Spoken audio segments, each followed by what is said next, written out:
Oh, cool. Listen, you're live on the show right now. Oh, God, man. You have to send me live? Yeah, I gotta send you live. You know what? It's okay. I'm a member of the Goodfellas, too. Oh, are you? Yeah. So, if you got a few minutes, what's going on in Vancouver? What's happening with the price drops? It looks like Ottawa and Montreal and Halifax are outpacing Vancouver for sales to listings. Well, I mean, it comes down to the barrier to entry, which is right now financing. Plus, everyone reads the same news, right? Right. So, if it, particularly in like a variety of markets across North America, you got issues where you've got, well, for lack of a better word, a lack of faith in the market. And that's what I said when we talked a few weeks ago. I said, hey, man, the bottom line is that the market comes down to faith and financing. You have those two put together, you got a strong market, then a lot of buyers. But the second you lose faith in financing, the fundamentals of the market don't dry up because there's still a lot of people that want to buy. The demand still outpaces the supply.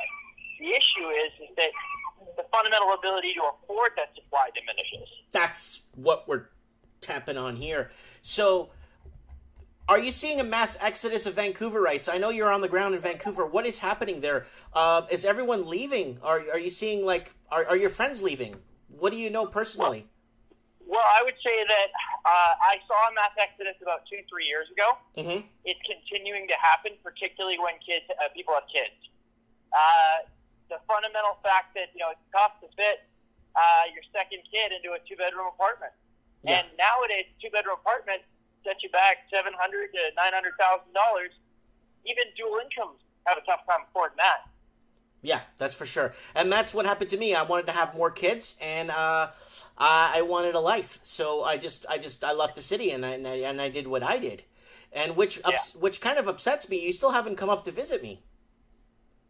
Well, okay. In all fairness, I have been in Saskatchewan, Thailand, Victoria, and Vancouver in the last 3 weeks. So okay, fine. You just don't want to come up to Merritt. You know what? Actually, I'm going to be driving through Merritt this weekend, believe it or not. I am going to a wedding at Harrison Hot Springs.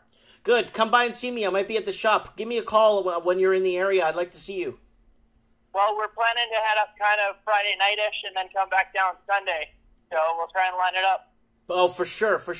So what do you forecast in Q4 right now? Q4 in the markets in Vancouver. What are you forecasting for Q4?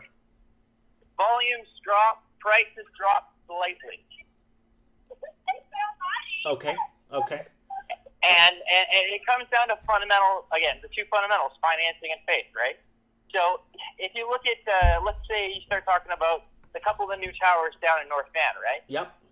The North Van towers right now, a lot of them have a ton of resale. So what's happening is there's a lot of people who are in the market, who are in the towers, who are basically buying out the people who could actually afford to move, or actually wanted to move in. A lot of speculators are flipping. And, an example of that is the Sealand Towers. You look at how many active listings there are in the Sealand Towers right now, that's 400 units, right? Yeah. So 400 units doesn't seem like that many. It's right by Second Narrows Bridge there, or I guess it's called Ironworkers Memorial now. But out of that 400 units, there's 40 active listings. Wow. So 10%. 10%. So what's funny about that is that there has been, if you look at the transition in active listings, there has been a 5-6% decrease in pricing on some of the units. But those are, generally speaking, people who already have made $150,000 to $200,000 profit, assuming that they could sell it at today's prices, over what they bought it for. Exactly. Okay. Yeah. So they bought it pre-sale for $600 a foot. They maybe don't get $900 a foot, but they probably get $850. Question. I got an article from the Vancouver Sun up here. Buyers retreat from Metro Vancouver housing market over new taxes. These taxes are old, dude. Yeah, the taxes are old. This is today's article. The thing isn't really the taxes. The thing is the financing. So the stress test became applicable in the spring. But because everybody is allowed to lock in rates for 90 to 120 days, depending on if you have a good banker, that means that you don't actually see the repercussions of the restructuring of the stress test and financing until 90 to 100 days, 120 days after that. That's correct. So we saw a dropout in the summer. Now, if you look at historical volumes and historical patterns of buyers, July and August always see a pretty substantial drop in demand, right? Mm-hmm. Demand organically drops all the time. The difference is that September's not coming back as aggressively as it should be, and the reason why it's not is because people have lost the faith.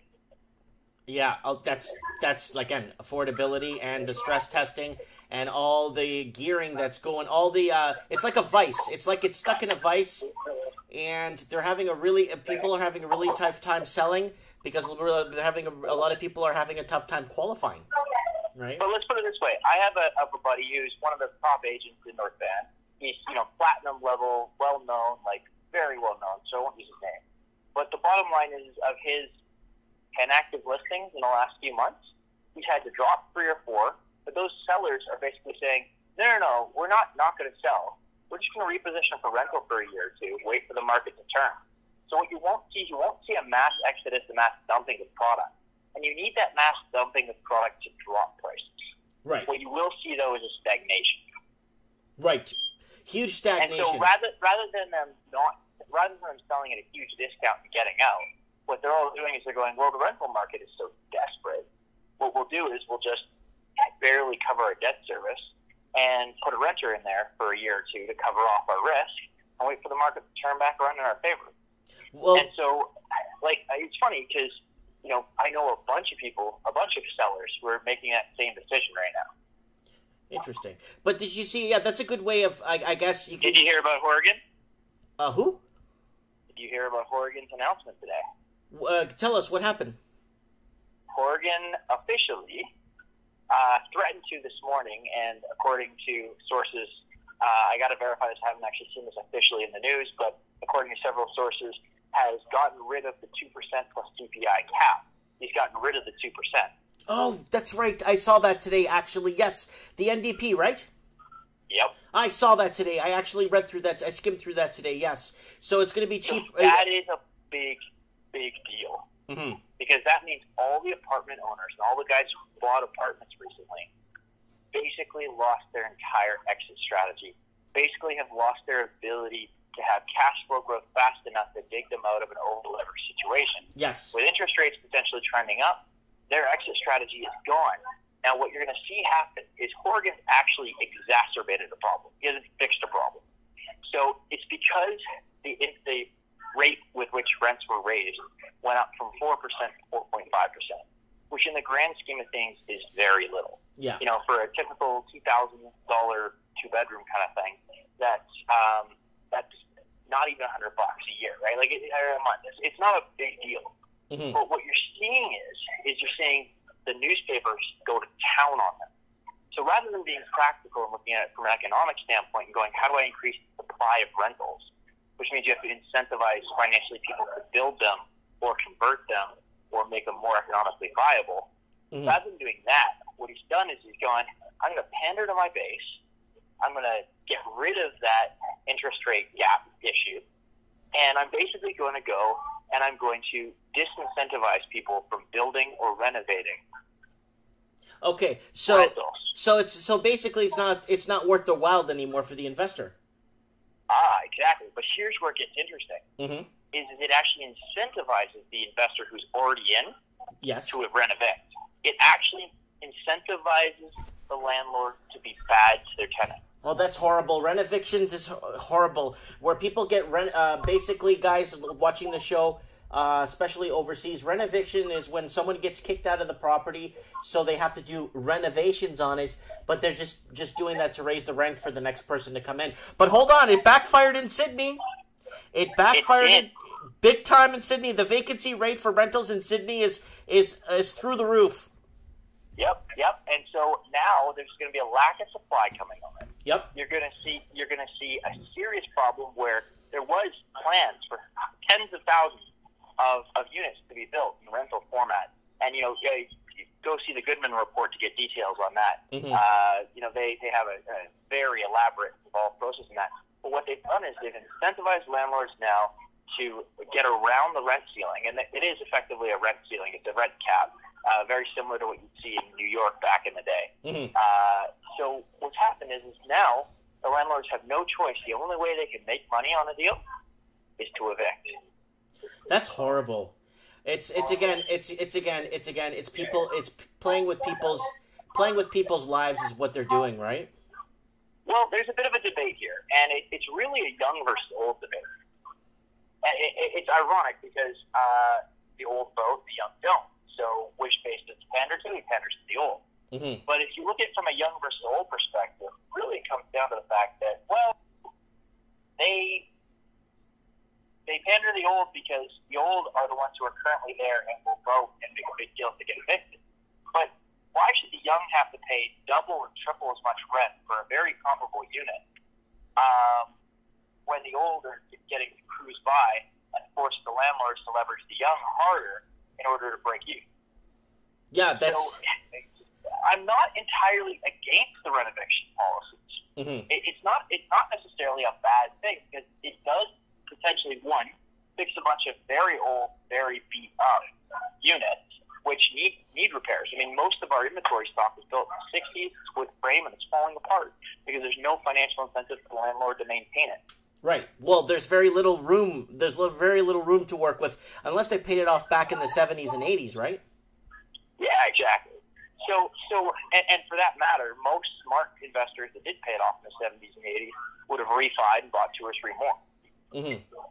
Mm-hmm. That's so right. So if you look at it from that perspective, it doesn't really work to Horgan. Horgan's just doing this for political purposes. It absolutely does not help the renter. Yeah, because if this is, I see your perspective, and it makes a lot more sense than what they were, I guess, trying to get us to believe on the news. Now, while I'm not against the NDP, I am a card-carrying liberal. While I am not against the NDP, their policy is strictly a pander. It has absolutely nothing to do with economics or fundamentals, and will exacerbate the problem rather than help it. Oh yeah, they're definitely. I think it's just a temporary patch to make the people feel better, so the people feel like they got to win. You know what I mean? Yeah, and then that's exactly what it is. It's just the same as when the Liberals were trying to keep control. When they implemented the foreign owners tax, it actually didn't really work because all someone had to do was put it through a corp or run it through a different name, a shell company, or structure it through a shell company, or run it through a bear trust. And all of a sudden, because the federal capital appreciation tax had changed anyways, there was no financial incentive for them not to do it, and they got to avoid the taxes. The 15% is a pretty big incentive, but it was designed by a very significant sales promotion guy who does a lot of development sales. So he had a financial incentive to make sure that there was a way around it. It was strictly a PR campaign. Yeah. And so, just speaking ill of the Liberals, my party, for that matter, they did the exact same thing several years ago. Yeah. Yeah. That's right. What, 2014 or 13? I don't quote me on that. I can't remember. It was 3 or 4 years ago now. Yeah. Okay. I remember that hitting the fan back in the day. I was still living in Vancouver at that time, in downtown. But yeah, it was a all of a sudden announcement done in July that basically overnight this was applicable, and then there were a bunch of court cases to try and argue that it was against the rules because it was effectively retroactive because a lot of people were tied up under contract beforehand. Okay. I get it. Okay. Well, yeah, you know what? I appreciate your feedback. You gave us your Q1 perspective for the end of this year where things are. So you said light drop and less listings. Houses will stagnate because people will start positioning them into rentals as opposed to selling them if they can't get what they want for the homes, right? And yeah, I mean, you look at it as a fundamental hold position, right? Yeah. Where else can you get 5 and 8 times leverage with 4 to 6% capital appreciation per annum? Yeah. You can't. Yeah. Yeah, it makes it makes a lot of sense on paper. Yeah, it does. Okay. All right. Well, I have to go, but talk to you soon. Thank you so much for being here, and we'll talk very soon. I appreciate it. All right. Bye. Good night.